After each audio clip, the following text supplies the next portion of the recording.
Ladies and gentlemen, welcome back to Gnostic Media's UnSpun episode number 103. I'm your host, Jan Irvin. Today I'm joined by Robert Rowe. Thanks for joining us, Robert.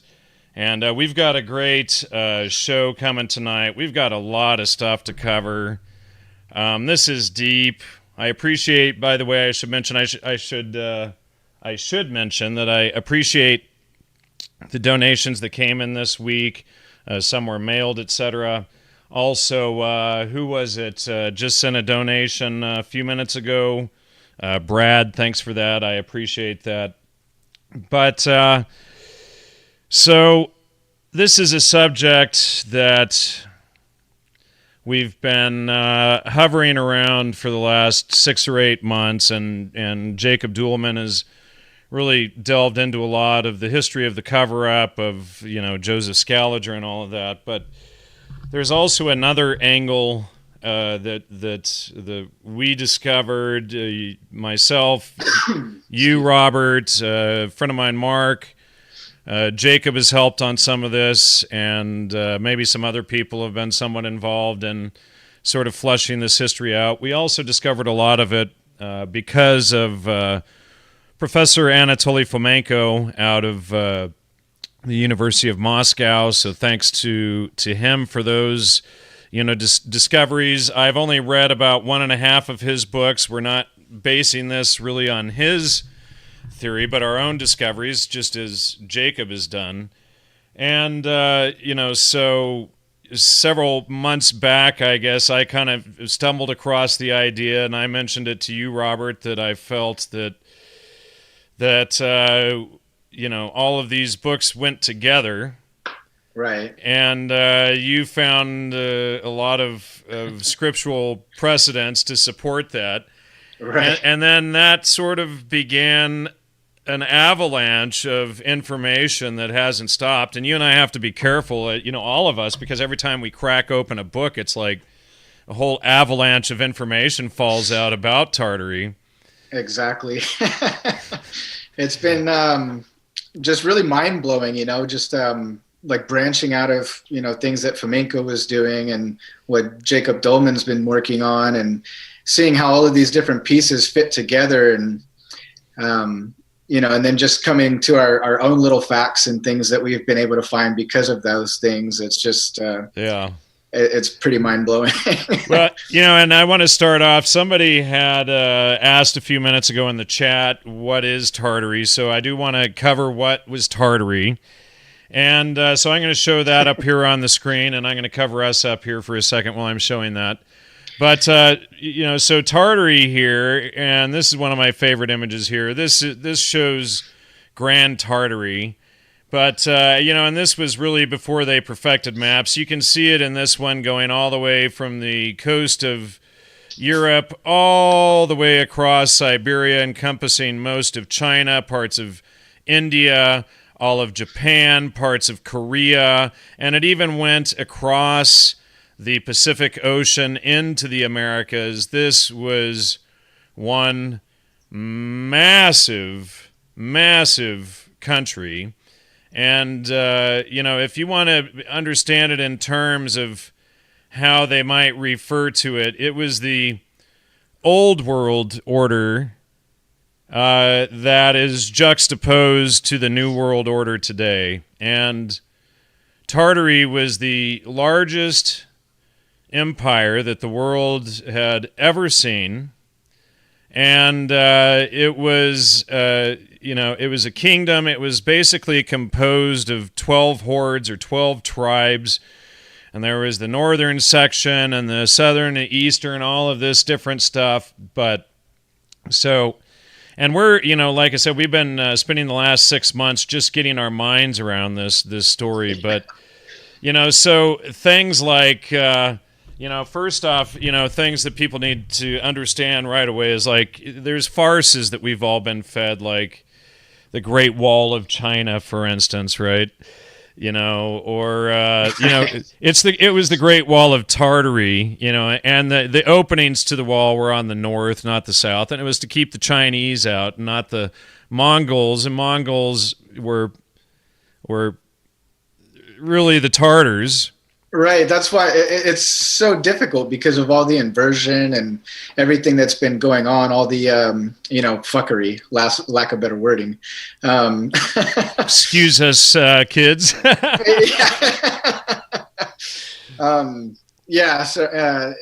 It's just, the more I look into this stuff, the more certain groups that are named a certain way, that's not even who is actually being talked about. And so it's such a hard thing to wrap your mind around, because there's so much flip-flopping with identities and everything, and the names of individuals, names of groups, not to mention, taking whole histories and then putting it somewhere else. Right. Yeah, they've literally taken entire histories and switched it from this vast region that covered Europe and Siberia and Asia, and they've switched it into the Middle East and into Italy, etc.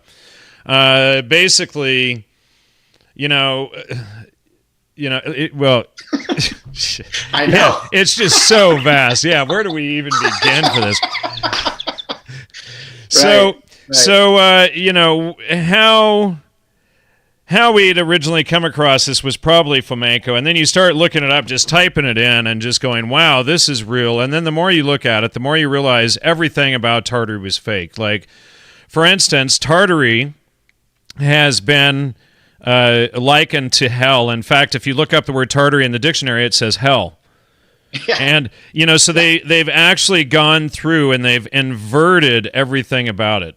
Now, Constantinople, which was originally, now when I lived in Serbia, they called it Zarigrad, which would have been, the Russians call it Tsargrad. And when I lived in Serbia in my 20s, they would always tell me that Serbia, the capital of Serbia was Zarigrad, and it was the largest empire in the world. And I used to hear this stuff when I lived there, and I thought they were completely freaking nuts. And I had just never heard any of this stuff in my American education. No place had anyone ever discussed that there was this massive, vast empire that stretched most of the planet, and that, I mean, when you look at history, the fact that they simply erase it raises so many red flags, and then you just have to begin to pierce the veil. So Jacob's work on the Dark Ages and all really helped us to see how much they had faked the Dark Ages, and how much it comes down through Jacob Bernays and Edward Bernays and into the Royal Society, and how, and from there into the Fabians and into the CIA, and they create this whole lie to keep it all, to keep the lie perpetuated and to keep this whole thing covered up. Right. So, yeah, go ahead. Yeah, no, I'm just, it just ties right into the usual suspects. And, at least in modern times. And then with what Jacob's uncovering, it's like, oh, they were doing the same thing back then. Well, and we've found various layers of it. I don't want to give too much away yet, but we do also even know how the Tartars were wiped out. The quote-unquote, it just gets too good. The quote-unquote Black Plague. You can't make this stuff up. Right. But what we need to explain to people is that Tartary was essentially run on, natural law and, the laws of nature, and truth was their utmost, truth and honor were their utmost apparent things. So the 12 tribes of Tartary, from everything that we can tell, apparently it was they who wrote all of the books that we today call Christianity, and the books of the Old Testament, the New Testament, etc. Now, and there, and I have a stack of books here that we're going to be going in today, and you've got a stack there as well. So, and I think this is Robert's first show, so he might be a little bit nervous. So just pretend the audience isn't there, and we'll just talk like we always do, but, basically what we found is that a lot of these books actually go together, and when you start putting this stuff together, It's known as the House of Israel. So why don't we first talk about that? Where do we get this concept of the House of Israel from? Right. Well, so the way most people are familiar with it is you know, we have the Old and New Testament, and so it's a family or structure or a family order.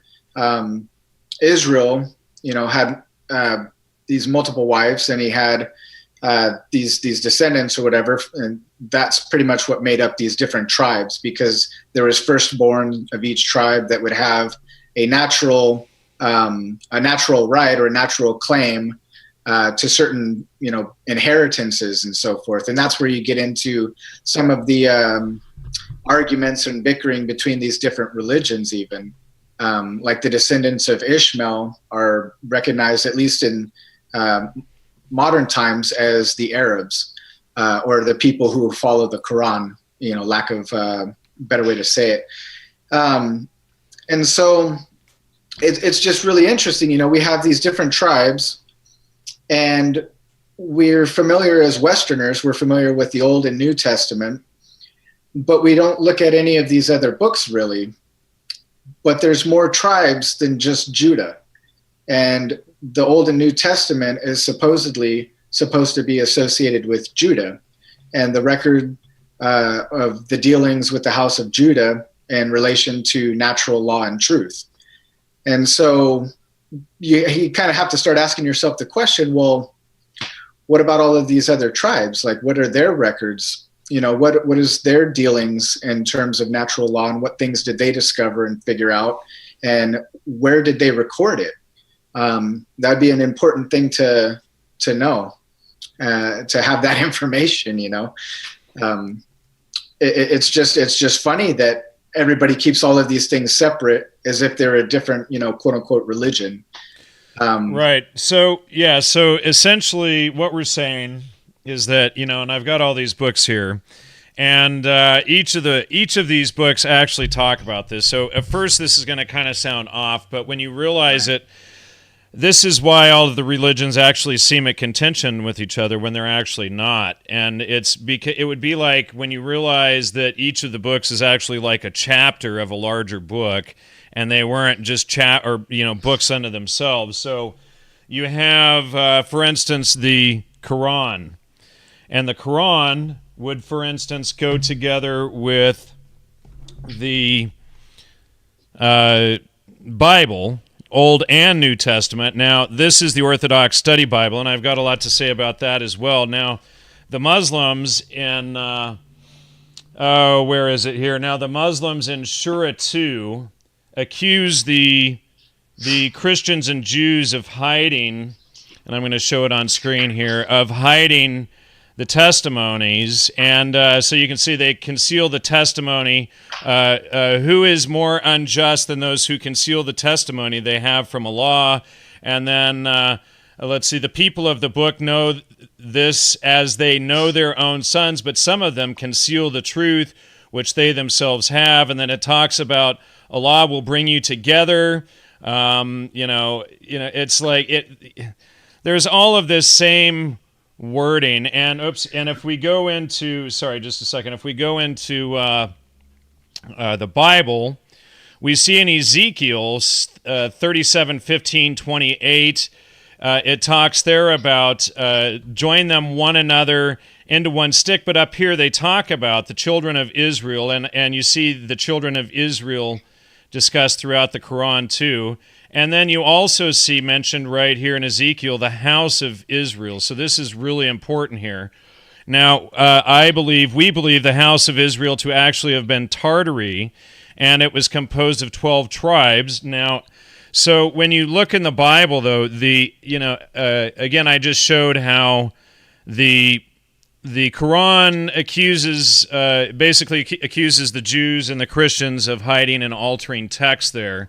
So when we get into the Orthodox Bible, we can actually see that this is true. So now this Orthodox Bible has a comparison of the Old Testament going between the Protestant, Roman Catholic, and Orthodox Bibles. And we can see there the Orthodox Bible being this one here on the with the longest list here.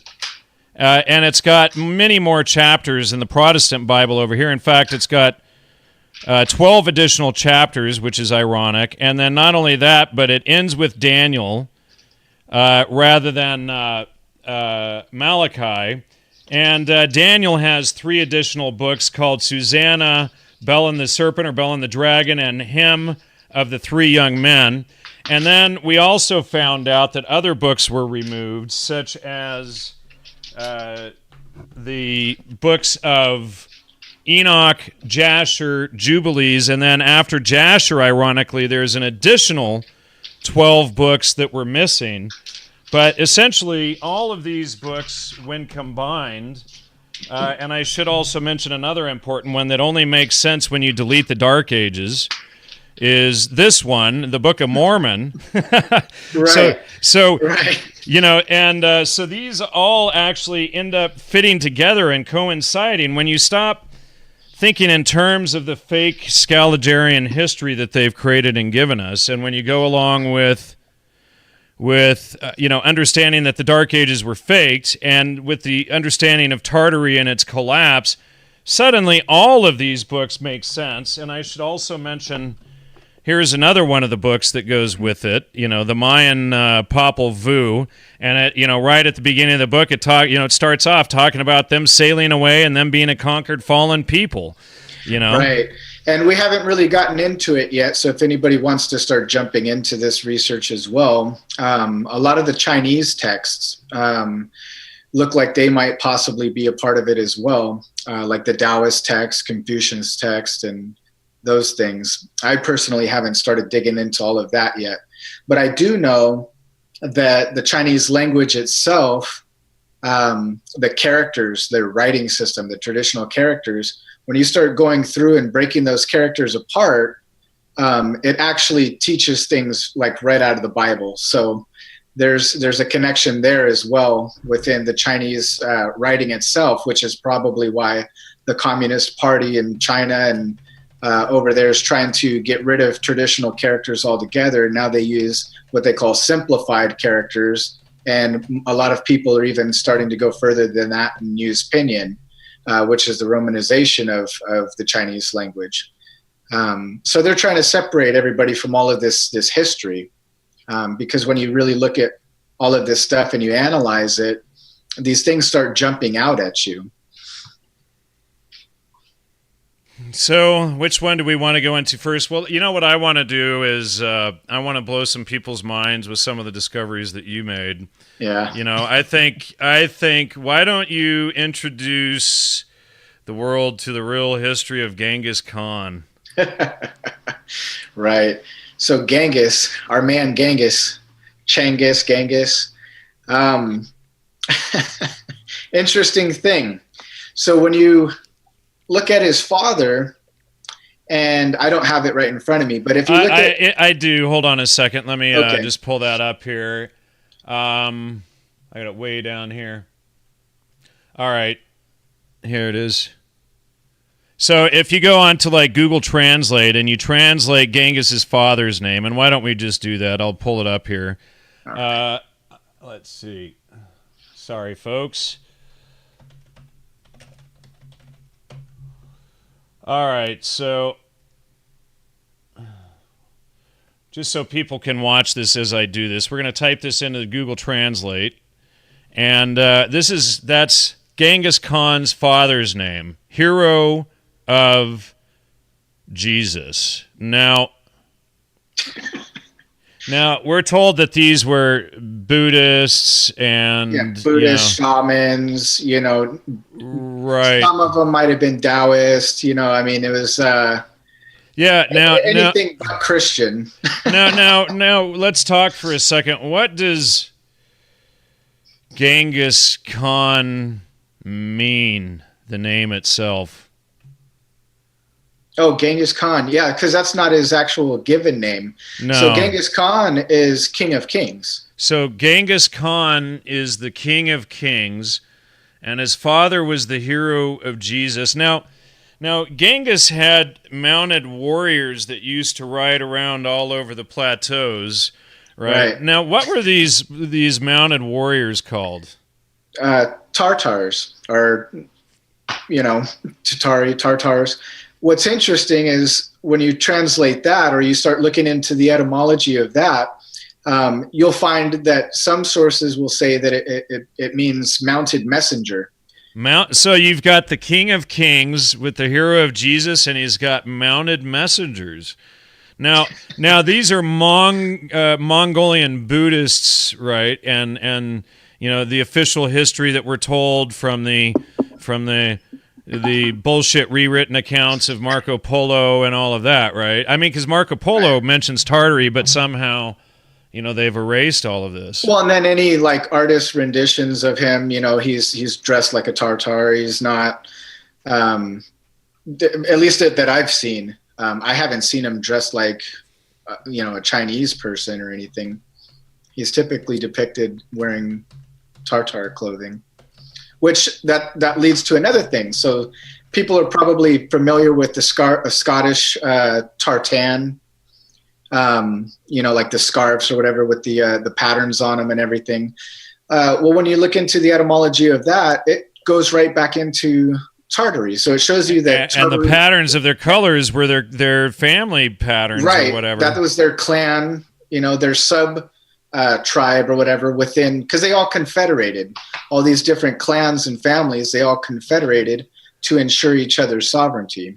Now, it even turns out, when you look at this deep enough, that China was even originally a Christian country. Right. That's what really blows me away. When you look at the Chinese character for Asia, it's a cross with a stroke above and a stroke below. So as above, so below, or heaven and earth, all of these different sayings, but it's a cross, unmistakably, it's a cross. And then a lot of their characters go through and basically represent Adam and Eve in the Garden of Eden and all of these kind of things, correct? Right. When you look into a lot of the Chinese mythologies, it's all typifies the Christ character or the adversary, or all of these different characters that we are familiar with in the Western world that are in the Bible. So, I mean, it's just it's just sleight of hand. They've rewritten it in a poetic way, or things like that, to try to make it the way it's harder to pick up what is actually being talked about. Same thing with Nordic culture. You have Odin, the All-Father. Odin or Woden, the All-Father, or Adam, the father of all, as we're familiar with in the scriptures, the father of all. And then Eve, the mother of all living. It's all the same stuff. It's all Christianity. It really is. So what we realize in researching all of this is that groups like the Theosophists had... there were groups like UNESCO and all these fake UNESCO historical sites that right. Aldous or Julian Huxley was behind, and they manufactured half of these sites between the 1860s and 1950s, and they recreate this history. But the Theosophists, which were headed by Madame Blavatsky, and they tie into all kinds of crud here. Let's see. So Theosophy, just to get some of these up. So that connects right back into the Fabian Society and Aldous Huxley and Joseph Campbell, Jiddu Krishnamurti.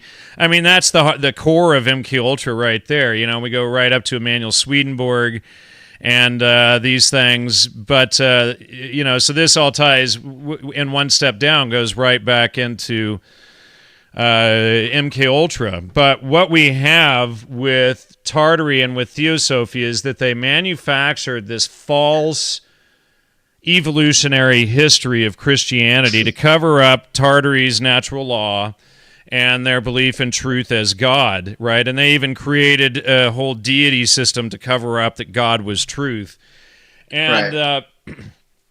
So they created this whole false evolutionary theory that we, first there was Osiris, and then, Odin or Zarathustra, and then, and then later Jesus is comes along at the end. Acharya S. argued this. I fell for it in my earlier work and drank their frickin' Kool-Aid and all of this stuff. But now I see it, because once you realize that Tartary was this vast empire across the entire region, then you suddenly get that all of these different religions were contemporary of Tartary, right. and it had nothing to do with this evolutionary just nonsense theory. You know, I mean, they have to completely remove Tartary from the equation, and that's the only way you can come up with such nonsense theories. Right. Well, and what's interesting too, when you look at the Native Americans, right, which ties into aspects of the Book of Mormon and those records.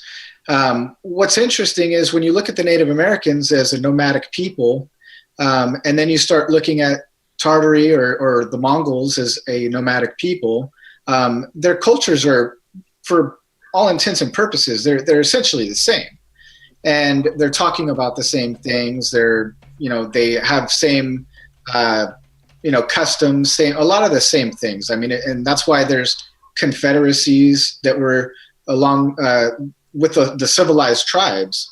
And so you start noticing all of these things, and even their teepees. And you look at yurts and all of that too, and everything. And then that photo that I sent you the other day, those were literally teepees, and that was right out of part of Mongolia. So, Yeah, and then we realized, there was even a Mongolian general who ordered. Sorry, I'm just doing three things at once here. Who ordered a bunch of the tribe to go to the Americas, and that was just found. Jacob had discovered it in the French group, just discussing all of this stuff. So, then you see. Oh, wait a second. So they would be Mongols now. What Fomenko makes a connection to, and I probably agree with him, because it's like because I used to live in Serbia, I can understand quite a bit of different Slavic languages, but so like in Serbo-Croatian and in Russian, mnogo is the word for many.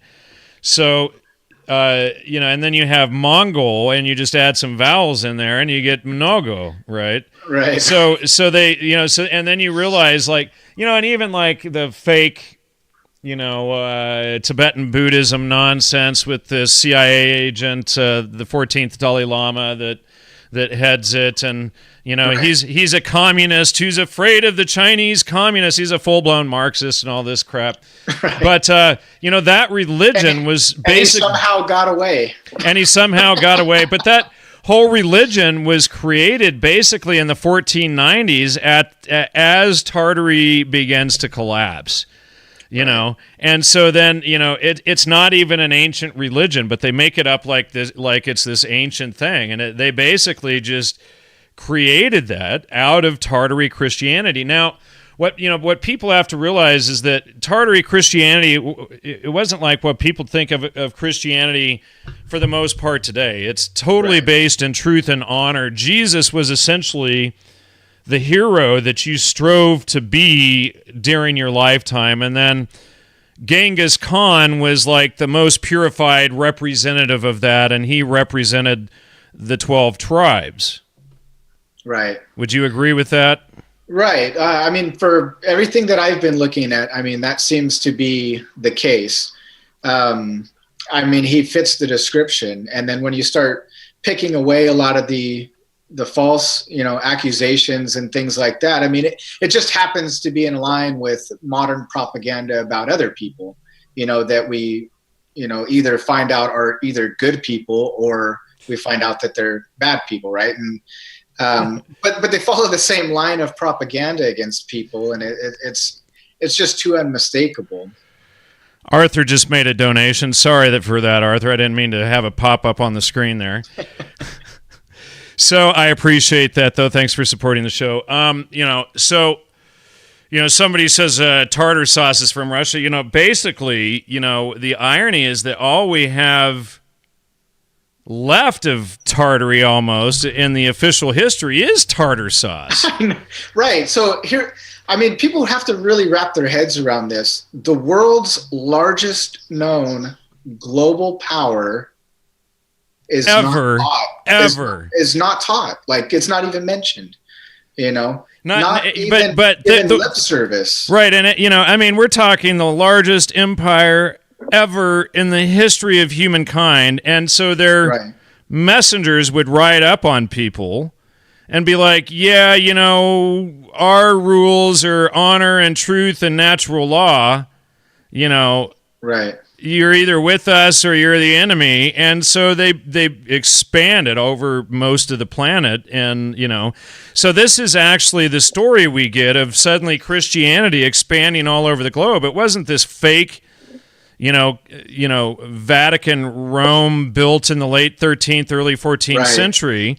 Originally Rome was in Constantinople or Zargrad, and it was probably also headed in Alexandria, but these books that are left here is probably what we have left of the destruction of the library at Alexandria. Now, what we need to also be clear of is that the Christians have been blamed for, you delete the fake Dark Ages, and then you realize that the Christians have been blamed for 900 years or more for the burning of the Library of Alexandria that they did not destroy. When you realize that the Christians were Tartary and Egypt was Tartary and Alexandria was the capital of Tartary, and that the Khazars coming in, the fake Caesars, Kaisers, Czars, etc., when they came in, they destroyed the Alexandrian libraries to wipe out all of the history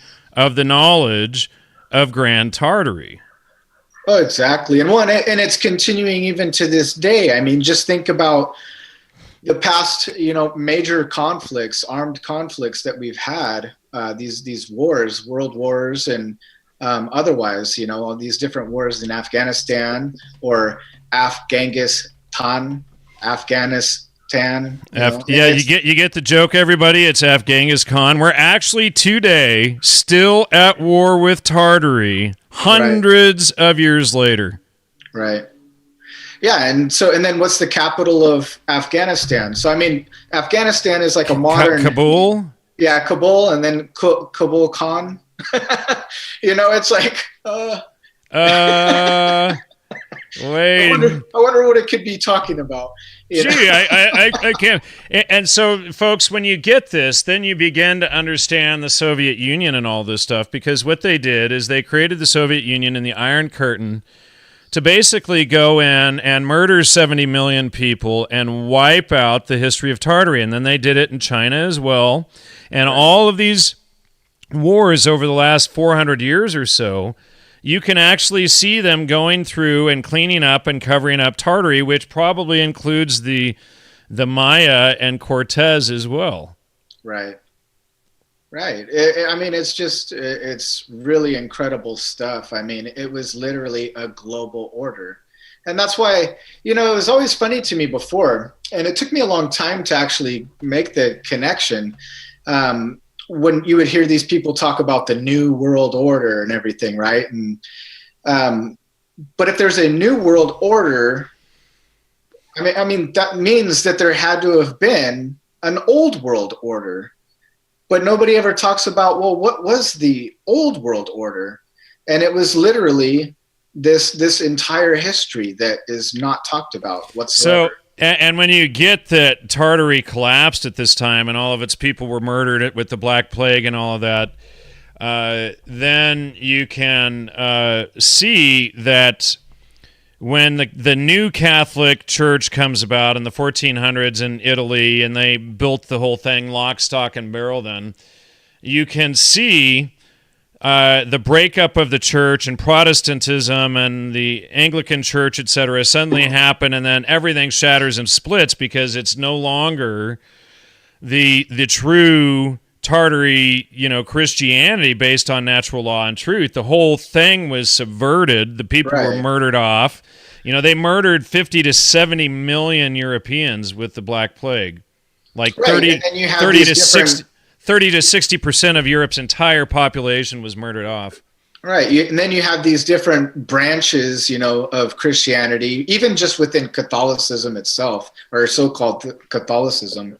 You have the Orthodox, you have like Roman Orthodox, you have Russian Orthodox, Greek Orthodox, but then you have like all of these other denominations and everything that just associated with the Catholic Church. And it's all these different clans really just trying to preserve what was there to some degree, as far as like some of the regular people within those structures. But then you have people that are at the top that are trying to cover all this stuff up, like the Vatican and so forth, of course. But, it's just interesting. You see all of this stuff. So there was the Reformation,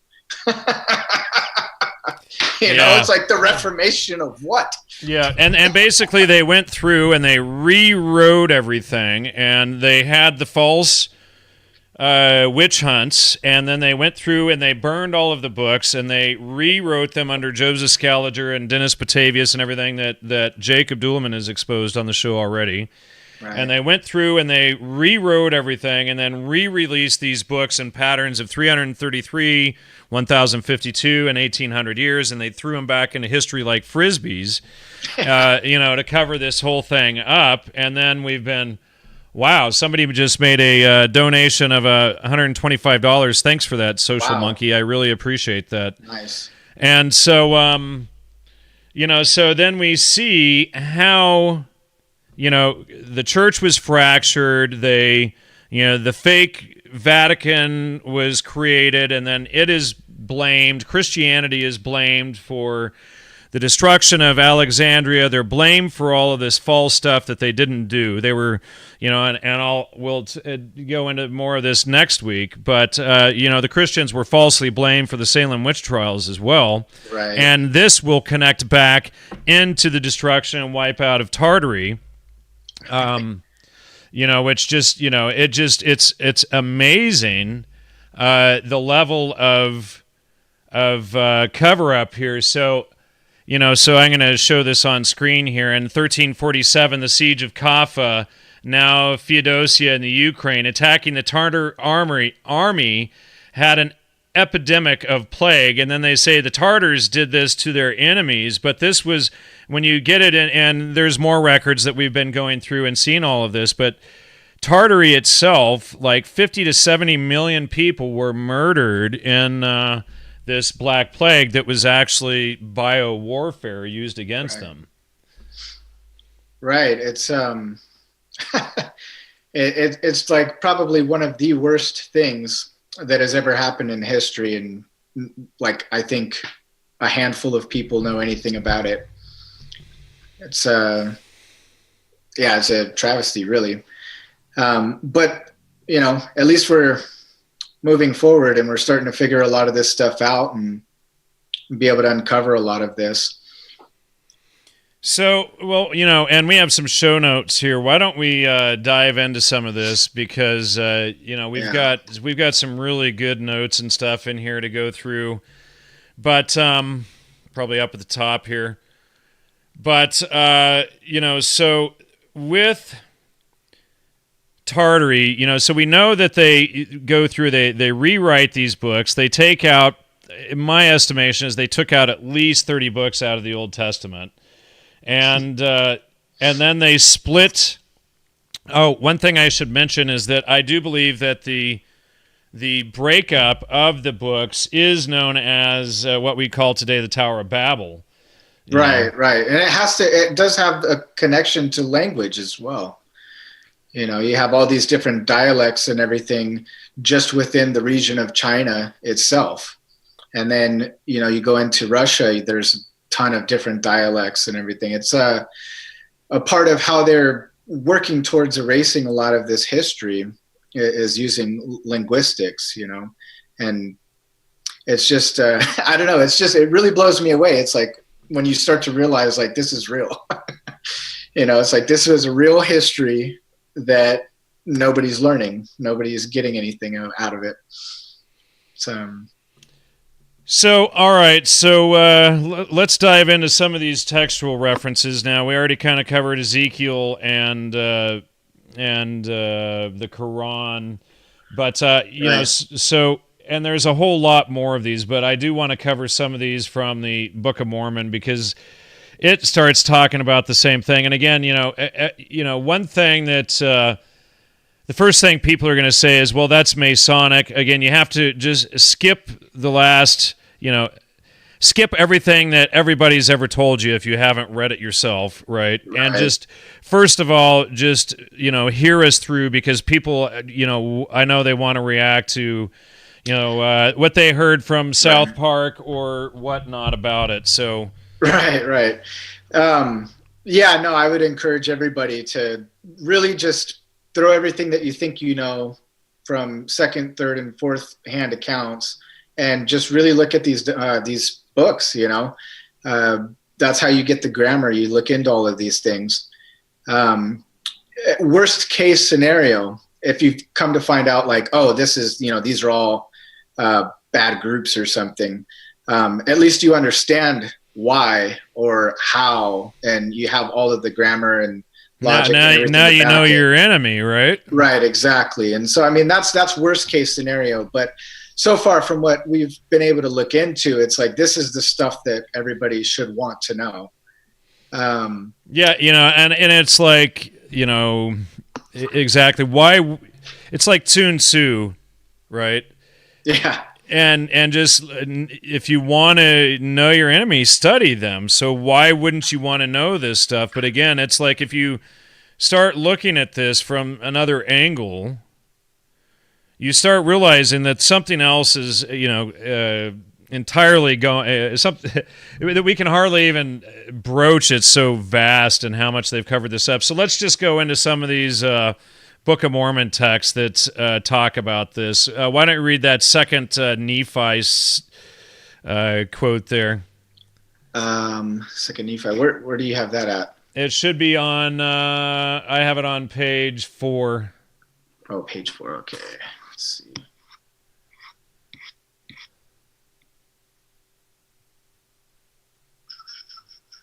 Right. Okay.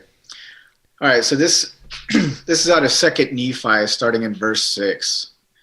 It says, "Thou fool that shall say, a Bible, we have got a Bible, and we need no more Bible. Have ye obtained a Bible, save it were by the Jews? Know ye not that there are more nations than one? Know ye not that I, the Lord your God, have created all men, and that I remember those who are upon the isles of the sea, and that I rule in the heavens above and the earth beneath, and I bring forth my word unto the children of men, yea, even upon all the nations of the earth. Wherefore murmur ye, because that ye shall receive more of my word? Know ye not that the testimony of 2 nations is a witness unto you that I am God, that I remember one nation like unto another? Wherefore I speak the same words unto one nation like unto another. And when the 2 nations shall run together, 2 nations shall run together, the testimony of the nations shall run together also. And I do this that I may prove unto many that I am the same yesterday, today, and forever, and that I speak forth my words according to mine own pleasure. And because that I have spoken one word, ye need not suppose that I cannot speak another. For my work is not yet finished, neither shall it be until the end of man, neither from that time henceforth and forever. Wherefore, because ye have a Bible, ye need not suppose that it contains all my words, neither need ye suppose that I have not caused more to be written. Now here's where it starts getting good, folks. For I commanded all men, both in the east and in the west, and in the north, and in the south, and in the islands of the sea, that they shall write the words which I speak unto them. For out of the books which shall be written, I will judge the world, every man according to their works, according to that which is written. For behold, I shall speak unto the Jews, and they shall write it, and I shall speak unto the Nephites, and they shall write it, and I shall speak unto the other tribes of the house of Israel, which I have led away, and they shall write it, And I shall speak unto all nations of the earth, and they shall write it. And it shall come to pass that the Jews shall have the words of the Nephites, and the Nephites shall have the words of the Jews, and the Nephites and the Jews shall have the words of the lost tribes of Israel, and the lost tribes of Israel shall have the words of the Nephites and the Jews. And it shall come to pass that my people, which are of the house of Israel, shall be gathered home unto the lands of their possessions, and my word also shall be gathered in one. And I will show unto them that fight against my word and against my people who are of the house of Israel that I am God, and that I covenanted with Abraham that I would remember his seed forever. So here's that, that House of Israel thing, and then I've seen it. Now, the Bible mentions the children of Israel, the Quran mentions the children of Israel, and so we're seeing the same thing, and then the Popol Vuh is like, this thing gets written, interestingly, in like the 1540s or so, and it's not the original book. It's two guys in the 1540s who write it from memory, and it starts off by saying that they lost, that they had come across the ocean in a boat and they lost the original text, and basically they're taking it from memory, and that, and it's like they're doing what they can with it at that point, essentially, but it lays out pretty well, and you see these same themes coming out of the Popol Vuh. And then there was, like you said earlier, there were other texts, and we also suspect that the Mahabharata and others are part of these great books of Grand Tartary, or of the House of Israel. Right. It's, there's a ton of work to be done in this area if anybody wants to jump in, It's a ton of stuff. Yeah, and it's like we're finding stuff just like, daily. Yeah. It's like so I've been going through all of the Apocrypha and Pseudepigraphia and the Nag Hammadi, when I forgot to add that one. So the Nag Hammadi text is supposed to be on the top of that as well. And when we go through all of these, you can actually go through and you can see how these books go together, and you can identify a lot of times which ones were false and not part of it, like they stuck them in like later on, Right. Well, and then there's the whole chronology factor, and that ties in with a lot of what Fomenko was doing. And so, like you had pointed this out, I remember on, I believe you wrote it on Facebook even, about the inversion in Old Testament, New Testament thing.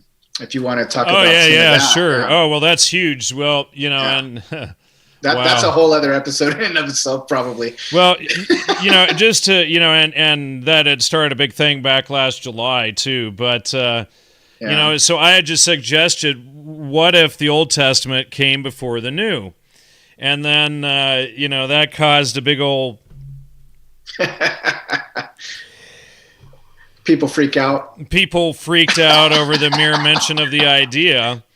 But, so what we had discovered, or what I had discovered more recently, was that it appears that the Jews were actually originally the tribe of Judas, and that this is why they were sent wandering. The Jews were the Khazars, whatever. They betrayed the other 11 tribes, or possibly 12 tribes, and they were sent packing, and this is why the Jews were left to wander, and this was why they got kicked out of all of these places, because they had betrayed the covenant between the other hordes. And so, and then this caused a big shit show, I guess. Yeah. That led to all of this fiasco, and then and then eventually what happened was this whole thing led to Tartary collapsing, and and the Tartars being massacred. Right. Yeah. What can you say, right? It's like, it's funny when you start taking into consideration that, okay, so the Jews are not Judah, but Judas. And it's Judaism, right?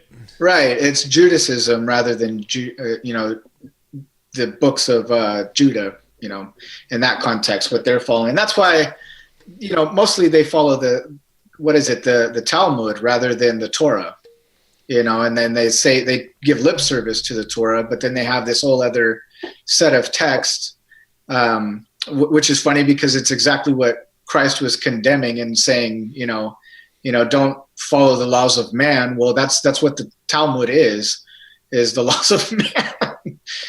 So it's just really interesting when you start looking into this, and then if you scrap what you think about the chronology of all of these things, it opens up a hell of a lot of stuff. Like for example, when we were considering about Joshua or Yeshua in the Old Testament, there seems to be like a lot of things that are very similar to things that were in the New Testament with Christ. And you'll hear some people say Yeshua Messiah to refer to Christ as Yeshua Messiah rather than say Jesus, or they'll say Yod-Heh-Vah-Heh or something, like these different supposed Hebrew terms. But it's interesting when you look at the way that there was a transfer of succession between Moses and Joshua. It's exactly the same transfer of succession that Christ has in the New Testament. He has Moses appear to him and on the mountain and all this stuff. And so it's like, well, wait a second. They're not supposed to be contemporary. So unless there is really like all of this mystic coming down out of heaven stuff, they would have had to have been contemporary. So, I mean, these are things that should be considered in relation to like, well, what was the chronology? What was really going on in these texts? Yeah. So I don't know, and if the audience has any questions they want to ask about this, the topic is so vast. It's just, right. And so what we're going to be doing is over the next weeks, months, I think you and I and Mark and possibly Jacob as well will be building this out, and we kind of want to take things in a different direction that we, talked about as well. But, and we've only got like 8 minutes here or so if you want to go on more or whatever, but we can do that or whatever. But, so in your opinion, understanding Tartary, which happened to you, 6-8 months ago, what is the biggest, revelation or whatever that's come to you in understanding all of this and this fake history we've all been fed? Wow. Yeah, loaded question. I don't know, like literally like how you were mentioning earlier. I mean, every day we've been having like new insights and everything into these different histories or aspects of history. I would say the biggest thing about this whole thing is the fact that it was literally a global empire, and it unifies a lot of the questions or the mysteries, if you will, of history. The things that people say, we can't figure these things out. Well, when you start considering Tartary as a global order, a lot of that stuff gets solved. Like a lot of that stuff really starts to fit together, and all these different pieces start to fall in. So it's really the missing piece to pretty much most everything that people, historians and stuff, haven't been able to figure out, supposedly. And I don't understand how any historian, there's just no way in hell that any of these historians have overlooked this. I mean, if we're able to just dig up a lot of these things casually, upon our initial research into it, there's just no way that these people have, not seen this stuff. And for them to not even mention it, even, good, bad, or ugly, they just don't even mention it. I didn't have, growing up, high school, college, any of that, I didn't have one mention of Tartary that I can recall anywhere ever. Right. Right. Me either. We're just fed this whole, nonsense Roman history. Right. And, and then you start looking at things like, Cortez coming to the New World and all this stuff. It has a totally different meaning to it when you see Tartary in the picture. What were they concerned with, right? So these people, and everybody's heard this before, I'm sure, the Native Americans and the South and Central Americans and everything, waiting for the great white God to come again and all of this stuff. And I mean, it's akin to what we're familiar with as the second coming. And that's like how a lot of Westerners think about it. Oh, the second coming of Christ. It's just funny because all of these tribal nomadic peoples and these natives of the New World, they were waiting for the exact same thing, and so it's kind of like, how do you ignore that? That was part of actually how the Spaniards overtook the area, because they had their guard down because they thought, oh look, it's the great white God returning, and so they weren't militarily prepared to deal with anything, any kind of a threat, because they literally let their guard down. And Montezuma was a complete douche, and he had enslaved and murdered so many people that when Cortez came, and I've got the Florentine Codex Book 12 upstairs that covers the whole history from the Aztec point of view of the war. And, they were so fed up with Montezuma that when Cortez came, they were like, we're going with this guy. Right. It's like, well, that's an upgrade. Yeah. And people got to realize, Mexico, the Mexica, that was a massive, massive empire, and especially if we realize it was probably very most likely connected with Tartary.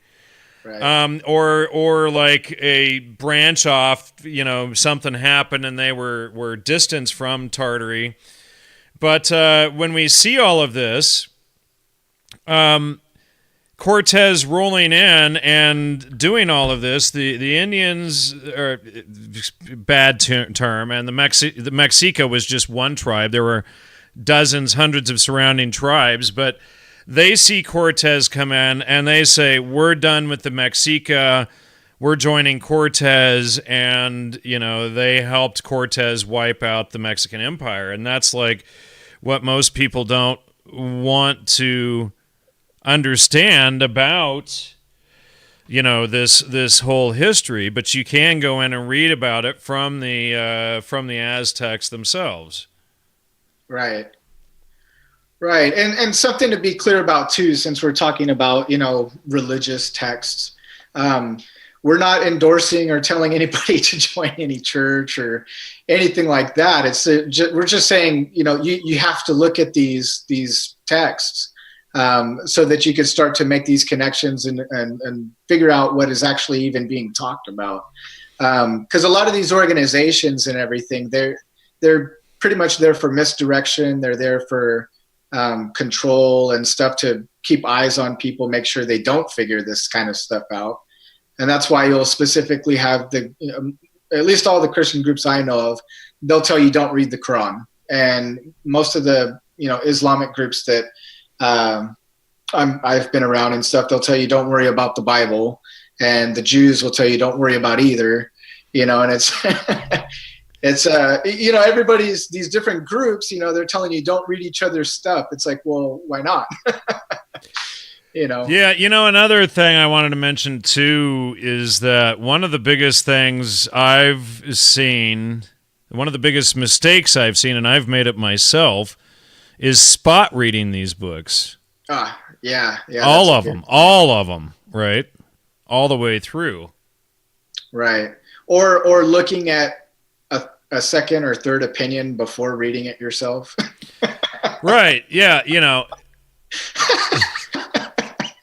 It's like, I'm going to take everybody else's opinion about what these texts say rather than my own, and it's just, just dive in and read them yourself. And that's the best thing you can do, is just, understand them. And then you can understand all this crud that's going on, and suddenly all of the Satanist crap going on that me and Hans and everybody, we've all exposed, Right. It all starts making sense. But if you don't read it, you can't understand it, So just right. I mean, and that's why, I mean, if people really want to, consider this, it's, what are the books that always get demonized by these people, these different groups, And it's like, the more it's demonized, the more you should read it, Yeah. That's pretty much what the scale is an indicator of, right? It's like the more they hate on it, the more you should be picking it up and figuring out what exactly they don't want you to know in there. Absolutely. So, well, we've got like a minute left here. Is there anything else you want to add? And again, I want to just mention really quickly, we will have you back on as we flush out more of this whole thing, but we'll put together something awesome on all of this pretty soon here. Right. And so for anybody that might be confused about us not having a lot of citations and everything, I mean, this is more or less just to as a primer. And we'll get into a lot of the citations and everything that we've been finding, and there's just a ton of stuff. I just didn't want to, there's a ton of stuff in there. That's definitely a must read for a lot of this stuff.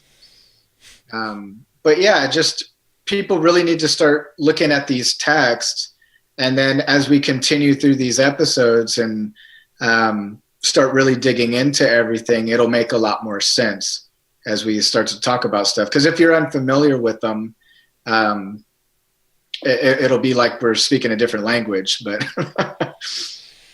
yeah, and as you read them yourself and just start to understand them, it all kind of starts making sense, and then it's like, wait a second, the Muslims accuse the Christians of Jews doing this. Why don't you guys just put the books back together and stop messing around, and maybe the Muslims would stop being pissed off about the whole thing. Right. It's like they fudged the books like 400 years ago. It's like, Right.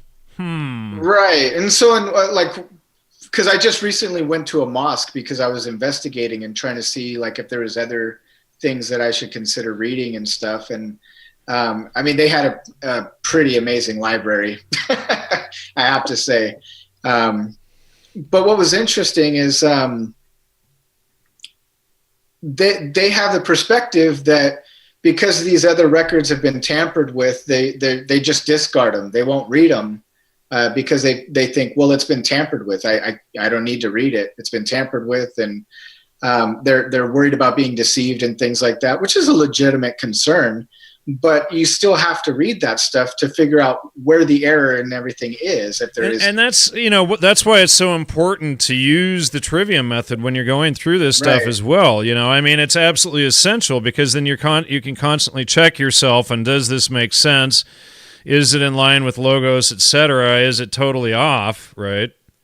And so because they've rejected it, they're doing the best that they know how to do within the context of just their record.